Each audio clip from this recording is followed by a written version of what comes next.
Bonjour à tous et à toutes, et merci d'être venus à cette conférence technique dont le sujet est donc l'énergie solaire, une réponse efficace aux nouvelles obligations du bâtiment. Alors je me présente, je suis Frédéric Morlot, je suis directeur national des ventes chez Tenergy, qui est basé à Aix-en-Provence. Et l'actualité, notamment s'agissant des nouvelles réglementations, nous oblige finalement à se poser cette question sur l'énergie solaire, donc énergie photovoltaïque. Nous aborderons 4 thématiques, une rapide présentation de notre société, des éléments contextuels, un petit focus sur les obligations légales et réglementaires et enfin un focus également sur les sujets d'autoconsommation qui deviennent de plus en plus réalité. L'autoconsommation, ça a commencé il y a, allez, on va dire 4-5 ans à être vraiment une efficacité économique en tout cas, et ça le devient de plus en plus par rapport à la crise énergétique qu'on vit actuellement. Donc l'entreprise Tenergy, nous sommes basés à Aix-en-Provence, à Fuveau exactement. Nous avons des agences sur Toulouse, Lyon et Nantes. 1400 centrales en exploitation, principalement photovoltaïques. On a un petit parc éolien, mais on est essentiellement producteur d'énergie renouvelable en énergie photovoltaïque. Une puissance installée et donc exploitée de 650 MW et un chiffre d'affaires fin 2021 de 208 millions d'euros. Je vous laisse regarder les chiffres qui sont dessous, qui sont des chiffres d'équivalent de consommation. Au niveau de notre activité, donc nous avons un peu plus de 14 ans d'expérience puisque la création de Tenergy a été faite en 2008.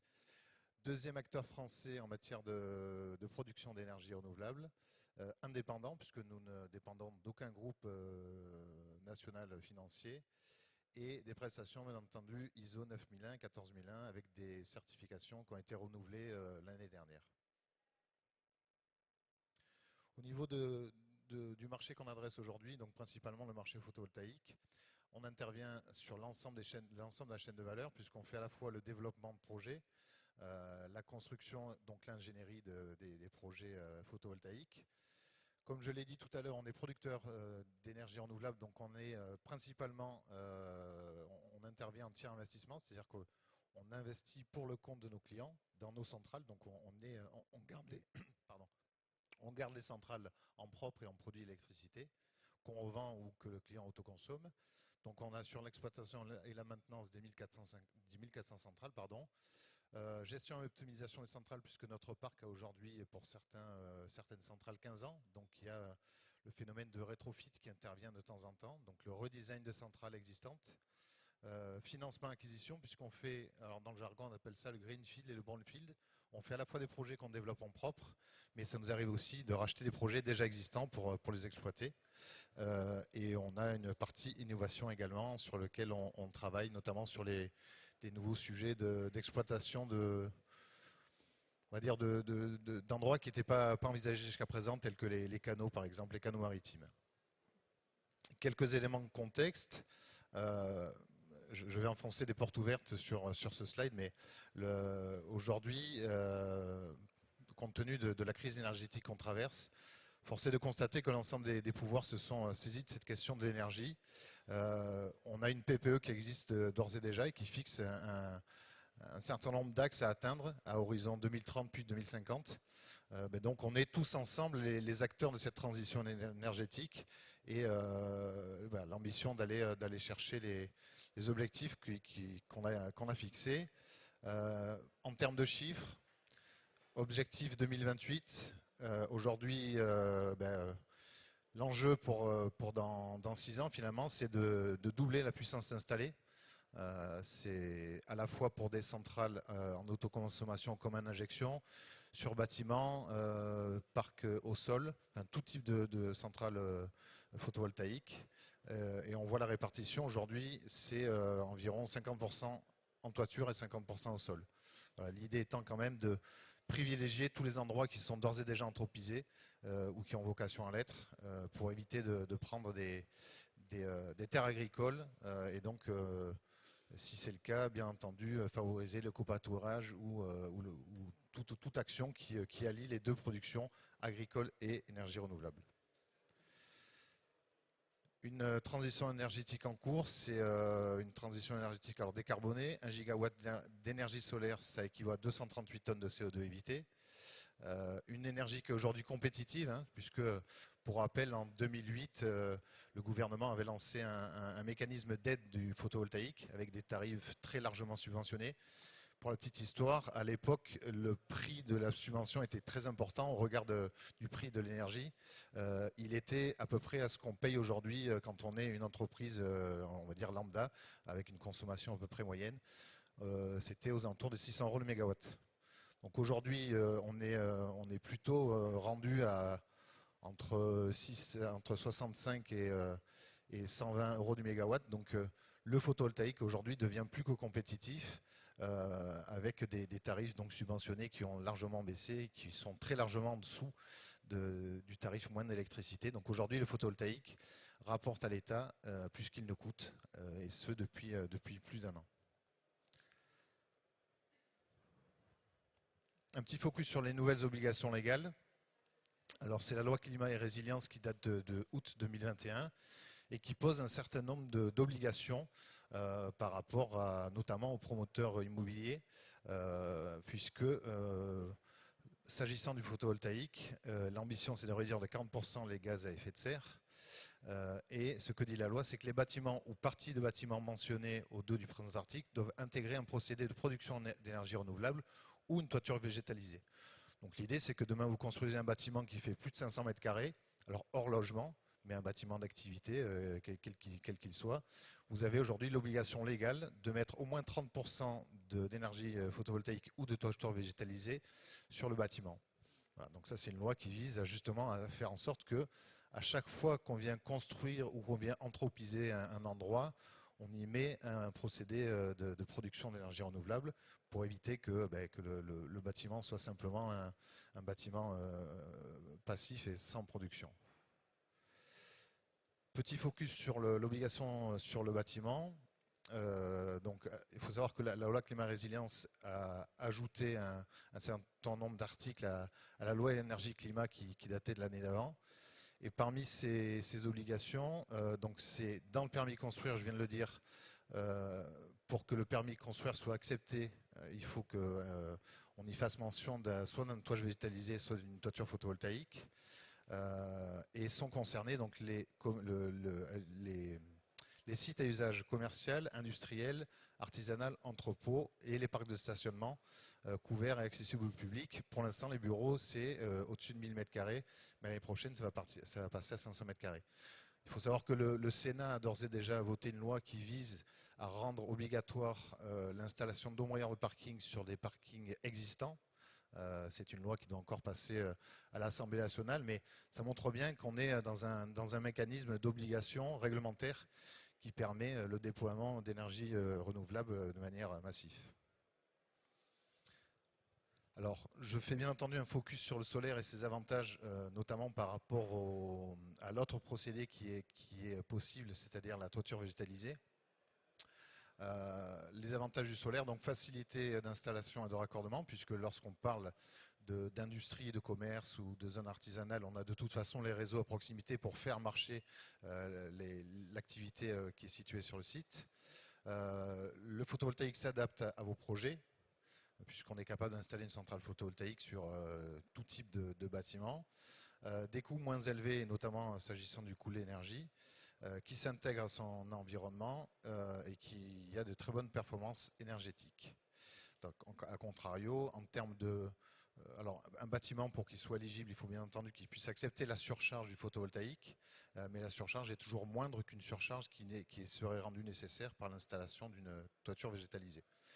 Il y a quelques projets d'ailleurs qui mixent les deux, qui font une partie en photovoltaïque et une partie en toiture végétalisée, parce qu'il reste quelques administrations et des communes qui souhaitent qu'on puisse faire les deux technologies sur le même site.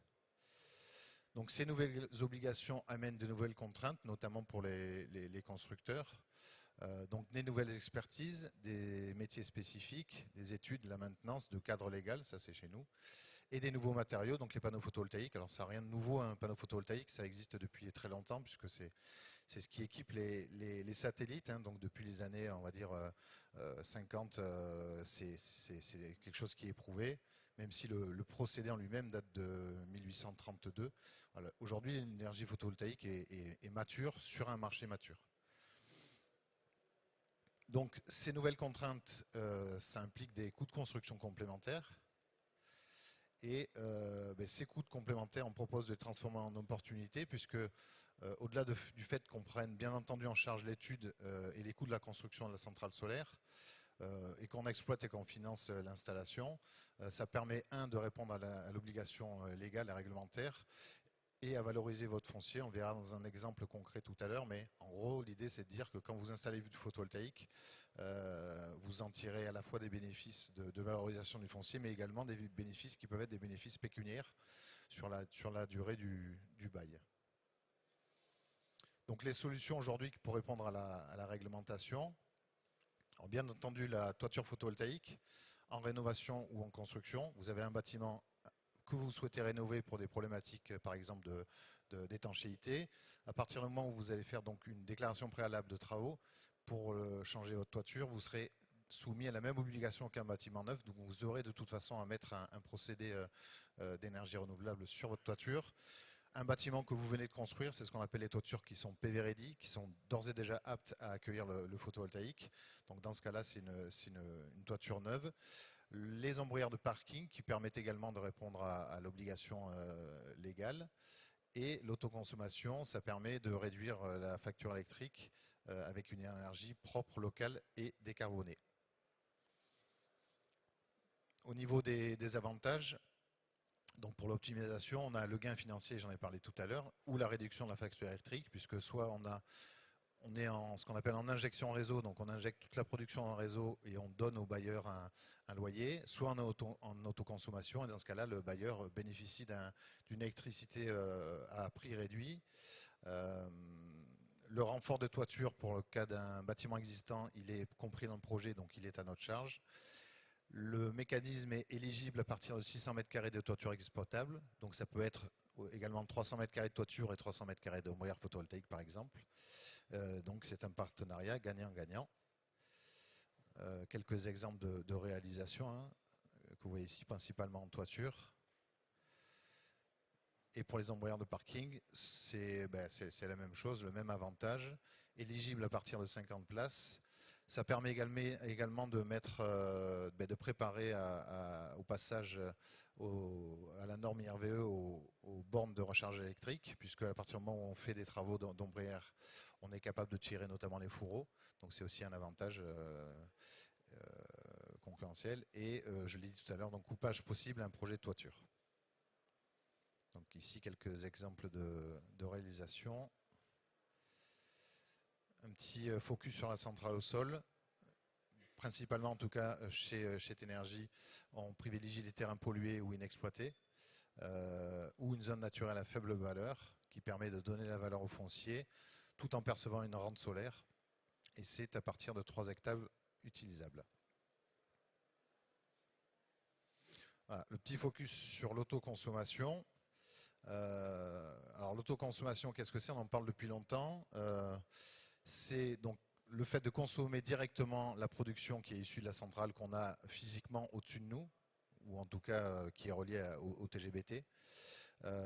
Aujourd'hui, avec le cadre réglementaire, notamment du guichet ouvert, ça permet de revendre le surplus d'électricité, c'est-à-dire que vous avez une consommation qui fait 100 par exemple, vous n'autoconsommez que 50. Les 50 restants sont vendus sur le réseau et à un prix qui est d'ores et déjà défini. Donc ça génère des revenus additionnels et en plus de ça, ça réduit la facture énergétique. Et comme on est toujours en tiers investissement, c'est-à-dire que c'est toujours Ténergie qui investit pour le compte d'eux sur le phénomène de la location de toiture, le bailleur récupère la centrale à la fin du bail. Donc il récupère une centrale qui est en état de marge, bien entendu, et pour lequel le coût du mégawattheure est réduit au seul coût de la maintenance. Donc ça fait un coût tout à fait compétitif qui doit se situer aux alentours de 20 ou 30 euros de méga maximum. Le guichet ouvert, j'en parlais tout à l'heure. Donc il y a deux mécanismes aujourd'hui qui existent. Il y a ce qu'on appelle le guichet ouvert pour les projets de 100 à 500 kW crête, donc on va dire de 600 à 2500 m² environ de surface de panneaux photovoltaïques. Et il y a tout ce qui est projet au-delà de cette puissance-là. Donc au-delà de 2500 m², on est dans le mécanisme des appels d'offres de la Commission de régulation de l'énergie, donc qu'on appelle la CRE. Donc ces deux mécanismes permettent d'obtenir un tarif, notamment de revente du surplus, et permettent de certifier que les projets soient complètement rentables. L'avantage du guichet, donc de ce que vous voyez sur votre gauche, le guichet permet d'avoir un tarif certifié pendant la durée du bail, et c'est dans ce mécanisme-là, sur lequel on va faire un focus tout à l'heure, que le bailleur et autoconsommateur du coup peut revendre l'énergie à EDF obligation d'achat. Alors, le contrat d'autoconsommation tel qu'on l'envisage chez Énergie, alors c'est un contrat qui est déjà non consolidant, c'est-à-dire que quand vous louez une centrale à Énergie, ça ne rentre pas dans les actifs du coup de l'autoconsommateur ou du bailleur. Donc on a 3 durées possibles, 10, 15 ou 20 ans. Et c'est ces durées qui déterminent notamment le coût du mégawattheure associé. Et à la fin des 15 ou des 20 ans, vous devenez propriétaire de l'ouvrage. Le contrat, s'il est court, le prix du mégawattheure est plus élevé. Et s'il est long, le prix du mégawattheure est moins élevé, puisque par phénomène de rente du côté d'énergie, quand on a un chiffre d'affaires qui est plus long, on arrive à avoir un prix du mégawattheure qui est plus compétitif. Alors, j'ai pris un cas concret d'une toiture, donc 1200 m², ce qui représente environ 200 kW crête. L'ensoleillement, j'ai pris un ensoleillement dans la région de Lyon, puisque bien qu'on soit basé à Aix-en-Provence, c'était intéressant de faire un focus sur une région dans laquelle on est présent, mais surtout dans laquelle vous êtes tous ici présents. Donc 200 kW crête, à peu près 2000 m², une production de 250 MWh la première année. Donc là, on a pris 20 ans de durée de contrat. On a pris l'hypothèse d'un client qui est capable d'autoconsommer 95% de la production de la centrale, c'est-à-dire qu'il ne reste que 5% qui sera revendu sur le réseau. On a pris un prix plutôt bas. La slide date d'un petit moment, enfin d'un petit moment de quelques mois, et le prix du mégawattheure continue à être un peu plus haut. Donc là, on a pris 250 € du mégawattheure. Donc aujourd'hui, on est plutôt aux alentours de 350-400 € pour des tarifs moyens. Et donc l'équivalent de l'électricité solaire, c'est 71 € du mégawattheure. Je vous fais grâce des 0,7 € du mégawattheure. Le cas concret de la toiture, étant entendu qu'on est sur une toiture neuve, PV ready, donc on n'a pas les coûts de construction, notamment liés à la rénovation. On a pris le cas le plus avantageux et le plus simple. Des chiffres qui sont pour moi importants, c'est le gain final, donc 44 000 € la première année et 1 million d'euros sur la durée du contrat.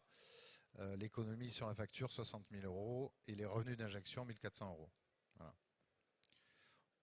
On a le cas des ombrières de parking où on a les mêmes données et à peu près les mêmes chiffres. Je vois qu'il est 10h03. Je vous laisse la place aux questions. Pour le contrat d'autoconsommation, en réalité, il y a 2 contrats qui doivent être signés, puisqu'il y a un contrat de maîtrise foncière qui va permettre à Énergie de s'implanter sur le bâtiment, donc un contrat de bail civil classique, et un contrat d'autoconsommation qui est conclu avec l'autoconsommateur. Donc l'autoconsommateur et le bailleur propriétaire peuvent être 2 personnes identiques ou différentes. On peut avoir une SCI qui exploite le bâtiment et une société anonyme par exemple qui autoconsomme.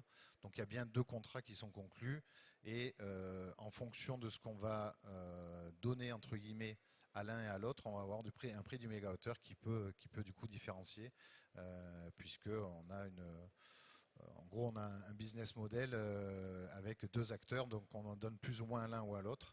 Et après, c'est au choix de chacun en fonction des résultats qui sont attendus. Peut-être une question-réponse de la salle.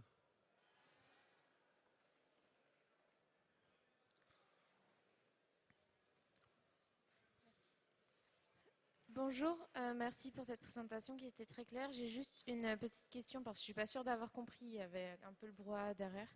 Mais est-ce que pour le cas concret 1 d'autoconsommation, c'est bien donc la personne qui habite ou enfin qui va autoconsommer qui vous verse un loyer ou c'est vous qui versez un loyer pour exploiter la toiture? Alors, c'est ce que je disais, c'est que la personne, alors, il faut considérer qu'il y a en réalité deux sociétés. Il y a, pour le cas, enfin, c'est quasiment même tous les cas, il y a une SCI qui est propriétaire du bâtiment et une société anonyme qui est autoconsommateur d'électricité. Ces sociétés peuvent être détenues par la même personne, mais en tout état de cause, il y a bien deux sociétés distinctes. Donc nous, on donne un loyer, soit symbolique, soit important, au propriétaire du foncier, donc au bailleur, et on loue la centrale à l'autoconsommateur qui, en échange d'un nombre de mégawattheures, nous donne un loyer. Par exemple, je produis 100 mégawattheures, je vais demander 1000 euros à l'autoconsommateur. Donc lui, l'autoconsommateur, il va se retrouver avec un prix de l'électricité à 10 centimes, enfin 100 euros du mégawattheure. Donc il y a bien deux contrats. Je revends, je loue ma centrale à l'autoconsommateur qui est dessous en échange d'un loyer qu'il me donne, et je donne un loyer au propriétaire du foncier. Voilà. Donc après, le propriétaire du bâtiment peut très bien considérer que l'avantage qu'il a à conclure un bail avec nous, c'est qu'il va avoir plus de facilité à louer son bâtiment puisqu'il va offrir à son client, enfin à son locataire, il va offrir la possibilité d'autoconsommer à un prix moindre. Donc il peut très bien me dire, ben moi, j'ai pas envie d'avoir un loyer extraordinaire, mettez toute la plus-value dans la centrale et du coup mettez un prix du mégawattheure moins important à l'autoconsommateur qui est du coup son locataire. Et du coup, le revenu de l'injection réseau, il vous revient à vous Non, le ou revenu de à l'injection personne? réseau, il est à l'autoconsommateur qui est détenteur du contrat. Ok, merci beaucoup. Donc du coup, il est détenteur du contrat que sur 20 ans de contrat, nous, si on s'en va au bout de 10 ans, il continue à autoconsommer à très faible coût et à percevoir les revenus de l'injection réseau. Oui, bonjour. Allô? Oui, Oui, vous avez évoqué tout à l'heure la problématique des toitures PV Ready sur les oui, bâtiments neufs. D'abord, elles ne le sont pas toutes. Il faudrait bien peut-être sûr. qu'un petit peu d'informations sur les maîtres d'œuvre circulent. Et le deuxième point, dans la vraie vie, évidemment, les structures sont anciennes. Est-ce que vous avez une idée du surcoût moyen de renfort de structure nécessaire pour installer ça en toiture? J'ai quelques ratios, mais qui me font frémir. C'est une très bonne question. C'est compliqué de donner un prix comme ça. En gros, sur un bâtiment qui est pas trop mal dimensionné, c'est-à-dire un bâtiment qui est pas trop ancien et qui est notamment qui a pas de panne Z, qui a des pannes classiques en I ou en U, on est aux alentours de 25-30 euros du mètre carré. Sur certains, on peut aller beaucoup plus haut si les bâtiments sont moins bien dimensionnés, notamment les bâtiments qui ont une dizaine d'années, qui ont été souvent faits, on va dire, au kilo près pour reprendre l'ensemble des charges. Donc c'est très vrai, hein, tous les bâtiments ne sont pas PV Ready. En tout cas, il faudra tous qu'ils le soient, puisque, au moins pour partie, puisqu'ils devront accueillir soit une toiture végétalisée, soit une centrale photovoltaïque. Voilà, donc on va dire qu'on est entre 25 et 80 euros du mètre carré en fonction du renfort qu'il y a à faire. Et là, je parle que du renfort, je parle pas du changement de bac, etc. Ni du deuxième avantage qui est un sujet, bien entendu, encore plus compliqué. Oui, bonjour. Bonjour. Dans le slide que vous présentez, là, le prix de l'électricité réseau année zéro, 250 centimes Euros. par mégawattheure, ou 250 euros, hein, Oui, c'est ça, c'est ça. et 71 euros par mégawattheure pour l'électricité solaire. Ce sont des prix hors taxe, j'imagine. Oui. Sachant que dans la tarification Non, ce sont pas les d'achat prix hors taxe. d'énergie, il y a une partie, et à peu près un tiers des factures qui est liée au transport et l'autre Oui. qui est liée aux taxes. Comment est-ce que vous situez ces deux prix qui sont affichés ici en regard de la facture finalement, la facture finale TTC? Là, ce sont des prix qui sont estimatifs, puisqu'on a, enfin, en fonction des capacités d'achat, on n'a pas le même prix du mégawattheure. 250 euros, c'est aujourd'hui sur un bon acheteur, en tout cas quelqu'un qui consomme beaucoup et qui a plutôt des, euh, des tarifs de souscription au-delà de 100 kVA. On est à peu près à 250 euros du méga, toute taxe comprise, y compris transport. Et pour ce qui concerne l'électricité solaire, on est à 71 euros, toute taxe comprise également, puisqu'il n'y a n'y a pas le TURP, enfin, il n'y a pas le transport qui est payé puisqu'on est en autoconsommation et que l'intérêt c'est justement de s'affranchir des taxes liées au transport d'Enedis. C'est ça, donc c'est le TURP qui fait la différence. C'est le TURP qui fait la différence, oui. Enfin, le TURP et d'autres taxes, mais principalement le TURP. En fait, dès qu'on a un transport d'électrons, et ce qui est le cas notamment en raccordement indirect, c'est-à-dire que l'autoconsommation, techniquement, ça fait très longtemps que c'est faisable. C'était juste pas autorisé en réalité, en tout cas pas subventionné. Jusqu'à présent, on avait de temps en temps des raccordements indirects, c'est-à-dire qu'on se branchait sur le TGBT, donc sur le tableau du client, on va dire. On injectait. Mais le client autoconsommait finalement directement ce qui était produit, puisque l'électron il part dans le réseau, et il revient tout de suite parce qu'il est tiré par le client. Donc c'était un système d'autoconsommation pour lequel il y avait le TURP qui était payé, donc ça revenait cher, alors qu'on autoconsommait sa propre énergie, en tout cas celle qu'on produisait sur place. La dame avait une question.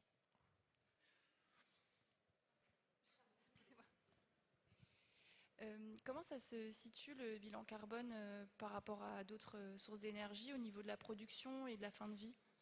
Alors au niveau de la production, il faut savoir que le principe des panneaux photovoltaïques, c'est le producteur-payeur, c'est-à-dire que le producteur, à chaque fois qu'il vend un panneau, paye une redevance à un organisme qui s'appelle Soren, qui s'occupe de la gestion de la fin de vie des panneaux. Donc la fin de vie du panneau est gérée dès à présent. Ça s'appelait avant PV Cycle, aujourd'hui ça s'appelle Soren. Donc aujourd'hui vous avez une centrale solaire qui s'arrête de fonctionner et que vous souhaitez enlever. Le recyclage est fait gratuitement du coup. On vient chercher vos panneaux. Alors ça dépend de la quantité que vous avez, soit vous en avez une quinzaine, soit vous en avez 1500, on vient les récupérer et c'est recyclé directement dans une usine à 95%. Le panneau photovoltaïque. Et s'agissant du bilan carbone, c'est très variable en fonction des panneaux et de leur origine. On se situe entre 350 et 400 environ.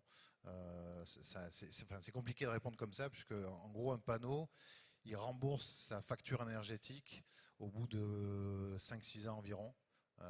Voilà. Après, ça dépend d'où il est fabriqué et d'où il vient, mais voilà, en gros les chiffres c'est à peu près cela, quoi. Et du coup, il peut durer combien de temps? Enfin, sa durée de vie, on peut le recycler Alors la durée de vie d'un panneau de manière efficiente, elle est aujourd'hui garantie sur 30 ans à 85% de performance. Ça veut dire qu'un panneau en réalité il fonctionne 40-50 ans à une performance qui est selon les estimations, parce qu'il y en a peu, hein, enfin il y en a pas qui sont, enfin il y en a quelques-uns qui ont 50 ans, c'est ceux qui équipent les satellites, mais qui sont d'une technologie très vieille.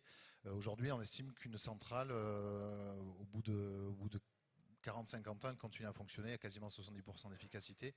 Du coup, avec un prix du mégawattheure qui est portion congrue, hein, c'est la maintenance qui coûte le plus cher. Donc ça vous fait, au lieu de 71, on arrive à peut-être à 10 ou 15 euros, quoi. Ok, merci. Oui, je voulais vous poser la question sur l'autoconsommation, parce que là, vous mettez un ratio de 95%, Oui. mais si par exemple l'entreprise a un ratio d'autoconsommation qui est moins important, est-ce que les seuils de rentabilité, ils sont... Alors, avec le mécanisme du guichet ouvert, oui, puisqu'on a un tarif aujourd'hui qui est à 110 euros du mégawattheure, qui est le tarif que rachète l'État pour la partie qui serait non autoconsommée. C'est-à-dire que si on descend le chiffre à 50, j'ai 50% qui provient de l'énergie solaire, que j'autoconsomme et que je paye à 71 euros. Et je bénéficie pour les 50 restants d'un tarif à 110 euros du mégawattheure. Mais comme je paye toujours mon électricité de 150 ou 300 mégawattheures, au moins j'autoconsomme, au plus j'ai de perte de chance sur une économie plus que sur une perte en réalité. Je ne sais pas si je suis clair, mais... il y a l'importance de bien dimensionner pour qu'il y ait exactement. pas, que ça soit bien rentable. En fait. Aujourd'hui, c'est éligible à tout client qui est situé sur une puissance souscrite au-delà de 100 kVA, donc c'est plutôt des consommateurs importants pour ce qui s'agit de l'autoconsommation. Donc ce qu'on fait, nous, c'est qu'on récupère les points 10 minutes, c'est-à-dire que toutes les 10 minutes, Enedis calcule quelle est la puissance soutirée par le client. de ces points des minutes, on les met dans un logiciel qui nous donne un taux d'autoconsommation par rapport à la centrale qui est dimensionnée. Donc il faut être le plus proche des 100%, sans forcément les atteindre à chaque fois. Je vois que c'est la fin, je finirai donc.